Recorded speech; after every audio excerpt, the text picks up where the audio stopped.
as you'll see, you can see the rail, where is it, right in here. I've got the hull turned over again.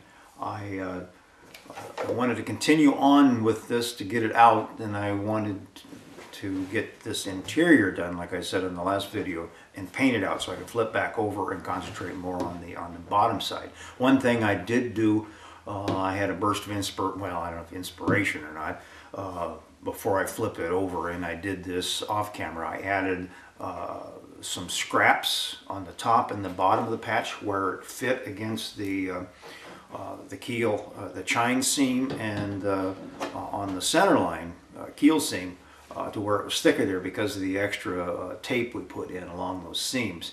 I put in just little strips and another layer of glass over the total again, and it seems pretty flat now.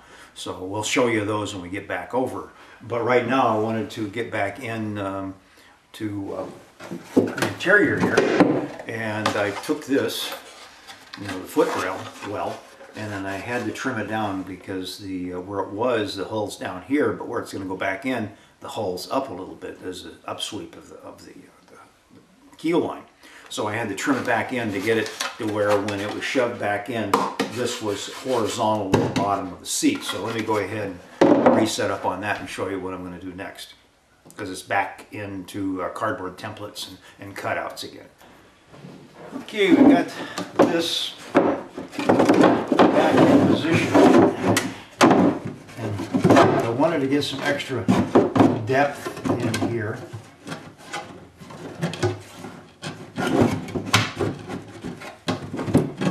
There.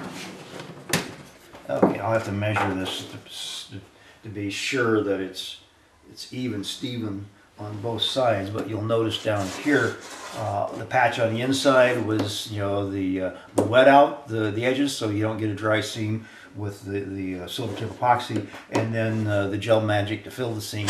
And then while I had I gave it a good scrape, and then while the gel magic was still fresh, I thought, what the hell? So I put down a layer of glass cloth over the top of it and then wetted it out so the gel magic and the epoxy would all go together. So now I've got a nice surface, and I'll need to, I can feel a little hook down in here. I need to sand this before I get too carried away in this, but I wanted to, okay, that's back in and up on the back inside of the seat on the other side. So let me get my tape out and we'll measure this to be certain that it's square, and then continue. I'm going to use my adjustable square here.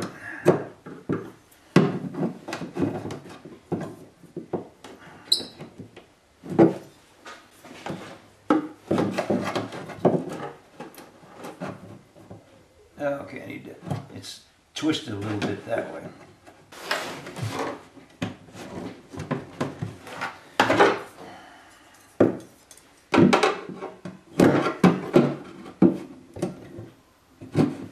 Well, I got it squared up.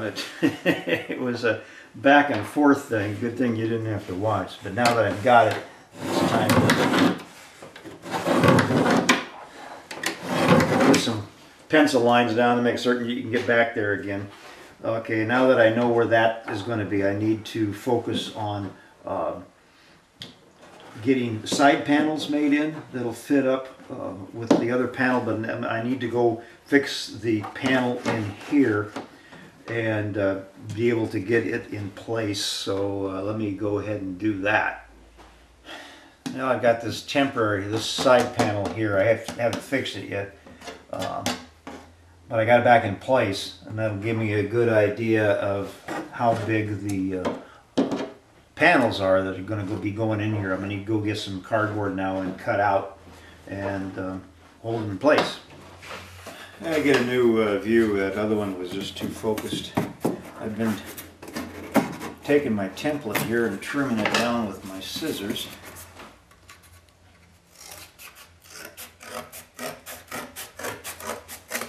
I want to get a tight fit and not get it too loose.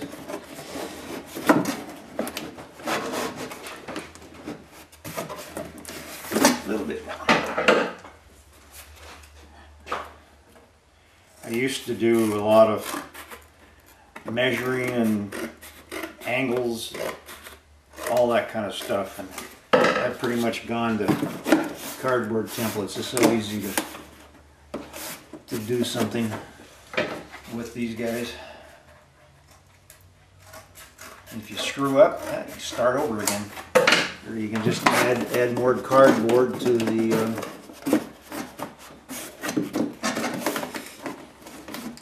mix.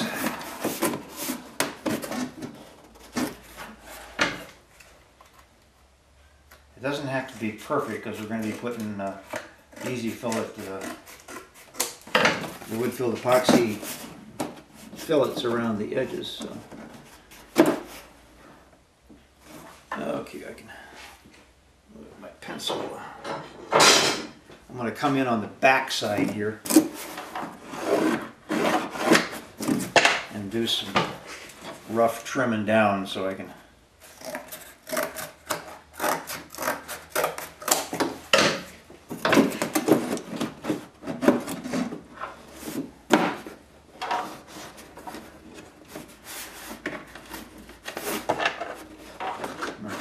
pencil mark on the inside behind the white panel here. And one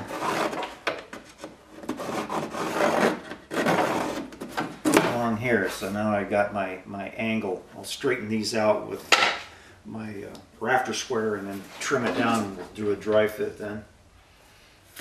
Okay, I've got the template cut out. It's kind of a parallelogram because it leans back because of the front part of the seat here has some angle to it, and I still have to fix this bent part on this white panel. So it may look like there's a little bit of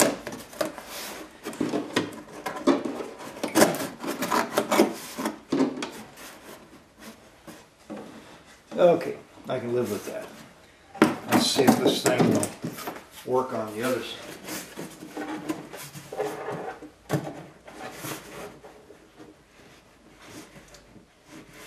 Yes, it will.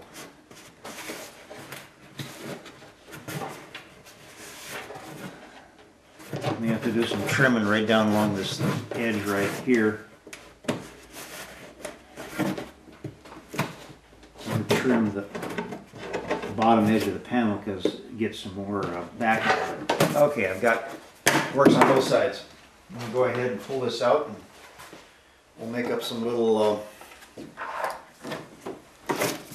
pieces of scrap, 1/4 inch plywood, and we'll extend that on. And I need to fill in the gap up here because before there was an upper lip on this thing that's sealed off underneath here, and I need to extend it out so that it'll be waterproof, or actually an air tank. I've got the panel in. I had to take my pencil, and wherever my pencil went, take it and draw a line along the bottom close to the edge in order to get it in. Trim it one more time, but now I'm moderately flush with this panel back here, and I'm coming into where I should be over here with this panel. I'll do some shaping and trimming once I get it done, but I'm going to go ahead and on the back side of this one, which you can't see, on the back side over here, I'm going to put in a backing block to line everything up and epoxy it together, and then it'll give me something in here in order to, I'll probably, I may put a layer of glass tape on the front here, sand everything down and put a layer of glass tape, and then a backing block on the back side. Let me go ahead and fit the other one, and well, I have the, I guess you'd call it the footwell, finished off. I didn't go into any video on that because there's a lot of it when I was putting the boat together.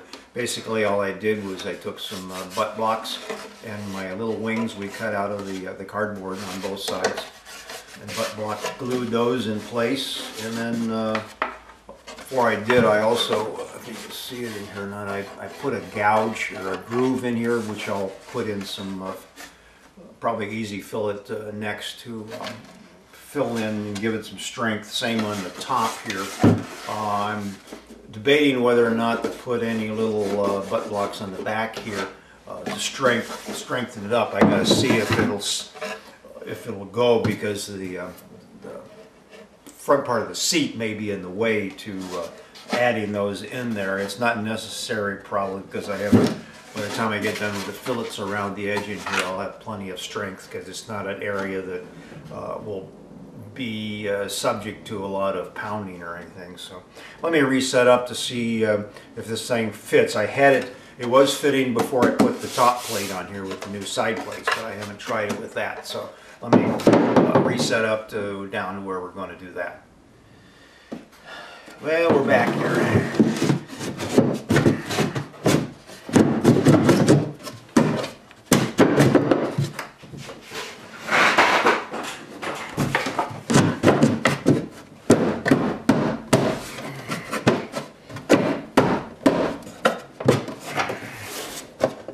Plates put a little more stress on it. Let me get out the persuader here.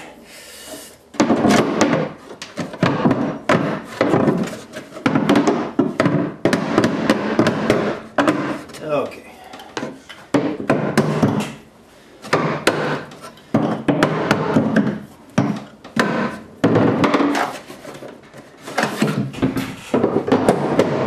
Okay.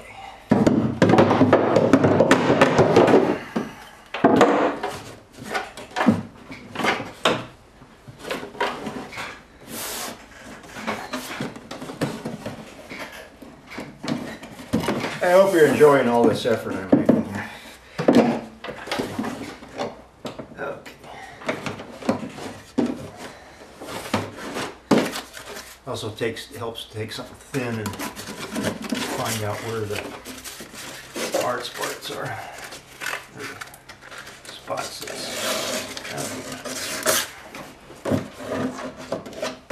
I'll take a rasp of that. And maybe underneath here. Okay, let me knock it out, and I'm going to go ahead and put some fillets in it, and then we'll put it back in place again. I'll do that off camera. I mean, it's nothing you haven't seen before.